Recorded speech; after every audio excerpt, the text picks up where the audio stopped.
Good morning बच्चों। Then आपका जो टीचर है सौरभ सर वो एक बार और आपके लिए क्लास लेके चला है। बेटा ये हमारा मॉर्निंग का क्लास है जो कि आज 7 सितंबर है। तो देन आपके लिए हमेशा बेटा मैंने बोला है जैसा कि 9:15 में आपके लिए क्लासेस आएंगे मैथ की। तो दो आज मैं आपके लिए क्लास लेकर आ गया बेटा। आज हम देखने क्या जा रहे हैं हम आज जो मैं वीडियो ये बना रहा हूँ ये क्यों बना रहा हूँ, इसमें क्या आपको मैं आप सीखने को मिलेगा बेटा, वो चीज़ हम यहाँ पे जानेंगे। तो आज हम जानेंगे एक क्वेश्चन को डील करेंगे। आपने पहले का वीडियो लेक्चर देख लिया हो तो आपको बेहतर समझ में आएगा, बट आपने नहीं देखा तो एक बार जरूर है विजिट करें। और वीडियो पे चैनल पे जो भी आप नए हैं, नए बच्चे हैं जिनको, तो उनको क्या करना चाहिए कि सब्सक्राइब कर लेना चाहिए इस चैनल को और वीडियो को लाइक करना चाहिए, अपने फ्रेंड सर्किल में शेयर करना चाहिए। बेटा अकेले कभी नहीं पढ़ना चाहिए, अपने फ्रेंड को भी बताना चाहिए। चलो देन आज बेटा जो है हम लोग यही क्वेश्चन को सॉल्व करने वाले हैं। ये एग्जांपल का क्वेश्चन है कि use Euclid algorithm. Euclid algorithm क्या था वो हमने बता दिया था, जो कि a = bq + r, जहाँ पे r का जो वैल्यू होता है वो 0 से बड़ा या बराबर होता है, बट b से बेटा छोटा होता है। b यहाँ पे क्या है वो भी याद रखना होगा आपको कि b यहाँ पे डिवाइजर है। ओके, तो चलो बेटा इसको सॉल्व करते हैं। इसको सॉल्व करने के लिए हमको सबसे पहले क्या करना होगा बेटा कि इसको हम क्या करते हैं रफ में इसका HCF निकालना है। जो भी हमारा ट्रेडिशनल मेथड था, जो भी हम लोग पढ़े हुए थे बचपन में, जो भी अपने होम ट्यूशन में पढ़े थे या फिर जो भी टीचर्स से पढ़े, तो उस मेथड से हम लोग पहले HCF निकाल लेते हैं। तो देन बेटा देखो यहाँ पे एक और चीज हम आपको बताए थे कि A जो होता है वो बड़ा होता है किससे, B से। तो बेटा A जो होगा वो बड़ा होगा, तो कौन हमारा बड़ा है 2032, ये हमारा बड़ा है 2032। और छोटा कौन है बेटा 1651, यही छोटा। अब इसी को क्या करेंगे कि जो फॉर्म था हमारा a = bq + r, ऐसा था ना हमारा a = bq + r, उसी के फॉर्म पे हम इसको सेट करते हैं। तो b हमारा कौन सा है, तो b यहाँ पे हमारा चला गया। देन हमारा a कौन सा है बेटा 2032, ये हो गया। अब इसका हम सिंपल सा HCF निकालेंगे और आप भी निकालो, और कंपटीशन की तरह हम लोग फिर खेलते हैं यहाँ पे कि सबसे पहले कौन निकाल लेता है बेटा। 1 टाइम्स में अगर हम कर रहे हैं तो यहाँ पे हमारा इतना जाएगा। देन हम इसको जब माइनस करेंगे तो हमारा 381 आएगा बेटा। फिर हम क्या करेंगे कि जो हमारा यहाँ हमारा B है ना वो हमारा कन्वर्ट हो जाता है बेटा A में। तो हमारा जो 1651 वो हमारा A हो जाएगा। फिर हमारा ये B हो गया, जो हमारा रिमाइंडर था वो b में कन्वर्ट हो गया। फिर इसको डिवाइड करेंगे, तो डिवाइड करने के 4 टाइम्स में, और हमारा आएगा कितना बेटा 524 आएगा। देन इसको हम लोग माइनस करेंगे, तो माइनस करने को 127 बेटा रिमाइंडर। अगर इसको उधर लेते जाएंगे तो स्पेस नहीं होगा, इसलिए हम इधर ही रखे हैं। फिर हमारा क्या होगा बेटा b जो यहाँ पे था वो हमारा a बन जाएगा, और a बन जाएगा तो देन हम इसको डिवाइड करेंगे।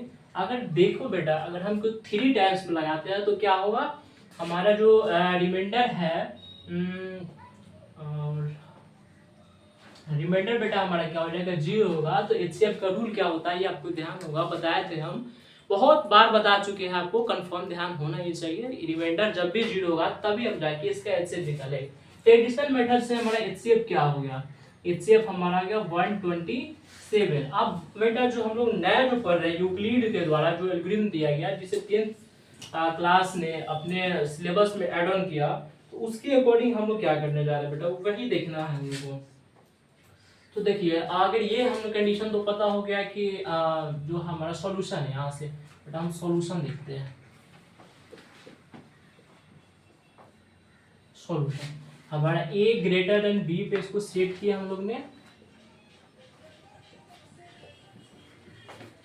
अब बेटा देखो यूक्लिड के अकॉर्डिंग हम क्या करते हैं इसको सेट करते हैं अकॉर्डिंग टू किनका बेटा, according to Euclid Euclid's lemma, according to बेटा यूक्लिड लेमा गया था हमारा a = bq + r। अब a हमारा क्या है बेटा, a हमारा 2032 है, और ये इक्वल हो जाएगा b हमारा 1651। अब बेटा q क्या है, अगर रफ में हम करके देखें तो हमारा q का वैल्यू कितना है 1 है, तो 1 यहाँ पर रखेंगे। फिर बेटा हमारा r है, तो r जो हमारा रिमाइंडर इसके लिए कितना आया 381 आया। तो मेरा एक क्वेश्चन आपसे है कि जो हमारा 381 जो हमारा रिमाइंडर आया वो 0 हुआ क्या, एचसीएफ क्या बोलता है कि रिमाइंडर 0 होगा तभी हम एचसीएफ उसको बोल पाएंगे या फिर फाइंड आउट कर पाएंगे। तो रिमाइंडर हमारा कितना आया 381। तो फिर क्या हुआ कि रिमाइंडर हमारा डज नॉट इक्वल टू क्या हो गया बेटा 0 हो गया। जब 0 के इक्वल नहीं है तो फिर क्या करेंगे, एक और स्टेप बढ़ाएंगे। तो स्टेप 2 करेंगे। स्टेप 1 ये हमारा था बेटा और ये स्टेप 2 हमारा। स्टेप 2 फिर वही करेंगे अकॉर्डिंग टू किसके, यूक्लिड लेमा से यूक्लिड डिवीजन लेमा होता है, बट यहाँ पे हमने शॉर्टकट लिखने की कोशिश की है अकॉर्डिंग टू बस यूक्लिड लेमा। तो हम वी गेट क्या मिलेगा हम लोग को, बस एक स्टेप बढ़ाना है। जो हमारा बी है वो क्या हो जाता है बेटा ए हो जाता है। देन हमारा जो रिमाइंडर है वो क्या हो जाता है हमारा बी हो जाता है। और फिर इसका क्वाशिएंट हम लोग को यहाँ पे स्टूडेंट यहाँ पे आया हुआ है और इसका रिमाइंडर बेटा वो जो ये वाला कौन चेक करेंगे। ये स्टेप 1 था, ये स्टेप 2 है, ये स्टेप 3। स्टेप 2 के लिए हमारा रिमाइंडर कितना आया 127। फिर यहाँ पे बेटा हम क्या रिमाइंडर जो हमारा आया है वो 0 के इक्वल है क्या, आपका ये क्वेश्चन मेरा। यहाँ पे अगर 0 के इक्वल नहीं है तो फिर क्या करेंगे बेटा हम लोग एक स्टेप और आगे बढ़ाएंगे। तो स्टेप 3 पे जब हम जाएंगे तो 3 में क्या होता है फिर according to Euclid's division lemma we get हम लोग को क्या मिलता है बेटा, ये आपको लिखना पड़ेगा। अगर आप शॉर्टकट में अगर आप जा रहे हैं तो बेटा वो सही होगा, लेकिन जो भी आपका मार्क्स गेनिंग होगा वो उसका वैल्यूएशन कम हो जाएगा। हो सकता है कि अगर 5 नंबर का क्वेश्चन आ रहा है तो वो आप में से 4 नंबर मिल जाए, 3 नंबर मिल जाए शॉर्टकट में। बट इस टाइप से स्टेप वाइजिंग कर चल रहा है आप, तो देन आपको क्या होगा कि मतलब नंबर जो 5 आउट ऑफ 5 मिलने का फुल चांसेस हो जाएंगे। ठीक है, ऐसे आपके जो स्कूल आप अगर जाते होंगे वहाँ भी उनसे जो टीचर आपको फॉलो कर रहा है उनको आप कर सकते हैं, उनको चेकआउट कर सकते हैं, वो देख सकते हैं। तो यहाँ पे बेटा मैं स्टेप 3 में फिर कर रहा है क्योंकि हमारा जो रिमाइंडर था वो 0 के इक्वल नहीं हुआ। तो फिर हम क्या किए कि ये जो हमारा यहाँ पे बी था उसको हम ए में कन्वर्ट किए। देन वो हमारा रिमाइंडर था वो ऑटोमेटिक बी हो गया। देन हम इसमें क्वाशिएंट मेरा कितना स्टेप 3 में स्टूडेंट हमारा 3 आया हुआ है। फिर रिमाइंडर बेटा कितना हो गया 0 हो गया। तो आर का जो वैल्यू है वो यहाँ पे हमको 0 दिया मतलब मिल गया। ठीक है, तो हम यहाँ पे लास्ट में बेटा क्या लिख सकते हैं कि द रिमाइंडर इज 0।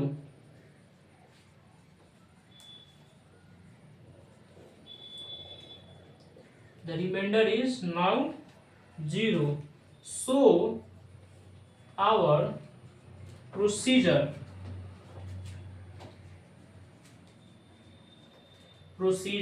स्टॉप। हमारा जो प्रोसीजर है वो क्या हो गया बेटा स्टॉप हो गया। क्यों स्टॉप हुआ, ये क्वेश्चन राइट होना चाहिए आपकी तरफ से, क्यों आके स्टॉप हुआ। तो देन हमारा यहाँ पे जब हमने यूक्लिड स्टेप 3 अप्लाई किया तो हमारे रिमाइंडर का वैल्यू कितना आया बेटा 0 आया। 0 आया तो देन हम बोल सकते हैं कि the remainder is now 0, so our procedure stop. हमारा प्रोसीजर क्या होता है यहीं पे खत्म हो जाता है और हमारा HCF द HCF ऑफ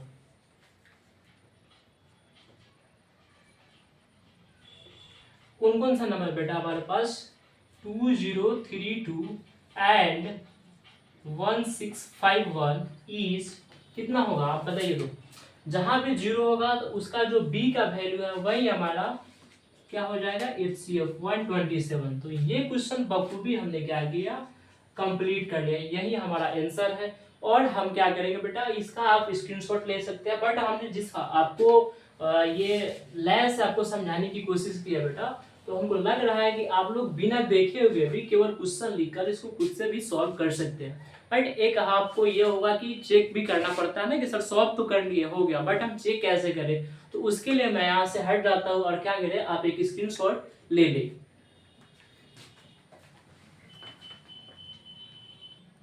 बेटा तो जैसे कि आपने स्क्रीनशॉट लिया, अगर गाइस वीडियो को पॉज किया आपने लिख लिया उसको, देन हम क्या करते हैं कि टाइम अपना वेस्ट ना करते हुए डायरेक्ट अपने एक्सरसाइज पे आते हैं। बोला गया था आपको कि RS अग्रवाल से पढ़ाया जाएगा, रेफरेंस बुक हमारा वही है। देन हम RS अग्रवाल का ही क्वेश्चन बेटा आपके लिए लेकर आए हैं। एक्सरसाइज क्या है A का 1 का A है। ओके, तो इसमें हमारा जो फर्स्ट क्वेश्चन है वो हमसे क्या बोलता है कि what do you mean by Euclid division lemma, यही है क्वेश्चन बेटा। What do you mean by Euclid division lemma, यही है। तो यूक्लिड डिवीजन लेमा है क्या, मतलब आपको पता नहीं थे कि यूक्लिड डिवीजन लेमा लेमा है आखिर क्या। एक मतलब पहले से बनाया हुआ एक रूल है जिसके तहत मतलब प्री डिफाइन कोई स्टेटमेंट है और वो क्या करता है किसी अनदर स्टेटमेंट को डिफाइन करता है। यही चीज़ आपको बताया गया था पिछले क्लासेस में। तो ये पूछा है कि उसका मतलब what do you mean by Euclid lemma, Euclid और लेमा है उससे आप क्या समझते हैं।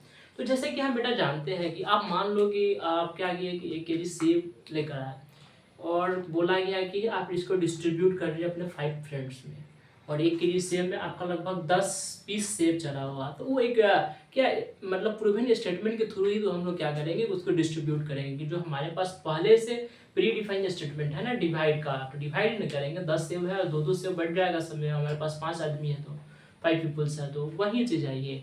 और इसका आप क्या करना कि अगर आप चाहो डिफिनीशन करने के लिए तो Euclid division lemma is a way to understand how number divides, number को कैसे डिवाइड करते हैं यूक्लिड डिवीजन लेमा बताता है। तो क्वेश्चन नंबर 1 बेटा हमारा कंप्लीट हो गया। और देन हम क्वेश्चन नंबर 2 है, बहुत आसान है बेटा। अगर इसको मतलब ऐसा क्वेश्चन आया ना आपके एग्जाम में तो आप फुल मार्क्स कैरी कर सकते हो, ठीक ना।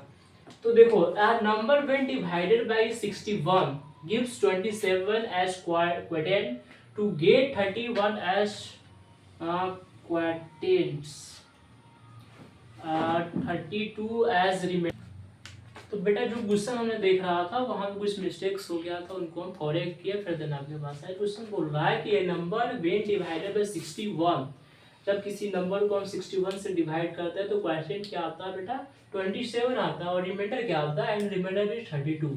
तो अगर हम इसका सॉल्यूशन करें बेटा यहाँ पे, अगर इसका हम सॉल्यूशन करें यहाँ पे सॉल्यूशन, तो हमें गिवन क्या है, हम अगर ऐसे लिखे given data, given data, given data हमारे पास क्या क्या है बेटा, when a number divided by 61, कोई एक नंबर 61 से डिवाइड करते हैं तो 61 इसमें क्या हो जाएगा बेटा, सिंपल सा है, किसी भी नंबर को जिस नंबर से डिवाइड करता है उसको क्या बोला जाता है, यहाँ पे बी बोल सकते हैं, जो कि आपका डिवीजर होता है। तो बी का वैल्यू बेटा हमारे पास कितना है 61 आ गया। फिर बोला गया कि जब डिवाइड करते हैं तो उसका इक्विडेंट आता है, इक्विडेंट हमारे पास कितना है 27। तो जो हमारे पास क्यू है, क्यू का वैल्यू कितना है बेटा 27। और देन लास्ट में बोला कि रिमाइंडर जो हमारा आर है उसका वैल्यू 32 है। देन हमसे पूछा गया बेटा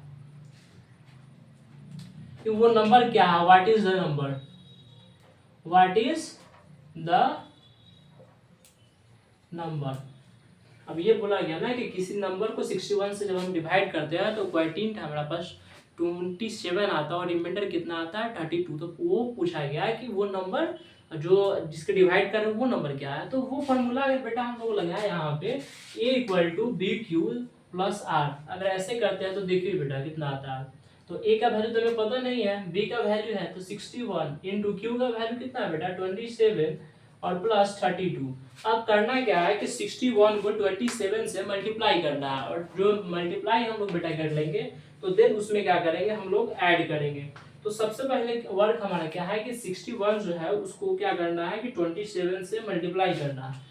तो अगर आप मल्टीप्लाई करके देखिए 61 को 27 से तो हमारे पास आता है कितना है बेटा 1647। देन उसके बाद क्या करते हैं हम लोग रिमाइंडर को ऐड करते हैं, यानी एक स्टेप हम जैसे ही आगे बढ़े तो हमें क्या मिला कि b इंटू क्यू का वैल्यू मिल गया, और उसमें क्या करेंगे सिंपल से हम लोग ऐड कर देंगे, किसको ऐड कर देंगे 32 को। देन ऐड करेंगे तो हमारे पास आंसर कितना आ जाएगा 1679 बेटा 1679 हमारे पास आंसर आ जाएगा। और ये क्वेश्चन जो है इतना आसान था, इसका आंसर आपके पास लाकर रख दिया गया है। और इस वीडियो में बेटा बस इतना ही, बट जो कल का वीडियो होने वाला है मतलब 28 सितंबर का, वो वीडियो आपके लिए लंबा वीडियो होगा, हो सके कि उसमें हम मैक्सिमम एक्सरसाइज को कंप्लीट करने की कोशिश करें। तो वीडियो को लाइक करें और चैनल को सब्सक्राइब करें, अपने फ्रेंड के साथ शेयर करें। बस इस वीडियो में इतना ही।